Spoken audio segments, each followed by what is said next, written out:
Mae Cymru'n enwog am ei daeareg gymleth ac amrywiol. I ddathlu Dydd Gŵyl Dewi, byddwn yn arbrofi gyda thywod a blawd i ail-greu un o'r digwyddiadau daearegol mwyaf enwog o'r gorffennol. Bu Cerrig Gogledd Cymru yn rhan o'r digwyddiad adeiladu Mynyddoedd Caledonia, oedd ei tu 400 miliwn o flynyddoedd yn ôl, wrth i ogledd a de Prydain uno yn sgil gwrthdaro sylweddol rhwng heina. Dengys yr arddangosiad sut, wrth i'r masau hyn uno, y bu i'r cefnfor Iapetus ddiflannu a chafodd gwaddodion gwely'r môr wedi gosod yn llorweddol dros filiynau o flynyddoedd ei codi a'i trawsffurfio gan effeithiau'r gwres a phwysedd.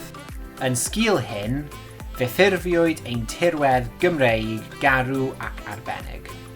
Gallwn weld ffosilau creaduriaid hynafol y môr yn y cerrig hyn hyd heddiw, sy'n dystiolaeth o amgylchedd dŵr dwfn yn y gorffennol.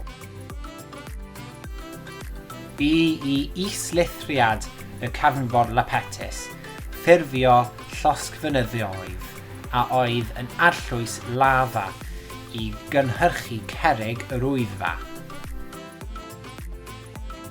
Caiff Ynys Môn ei hedmygu am ei gwaddodion lludw a lafa clustog wedi ffurfio yn sgil y digwyddiad daearegol sylweddol.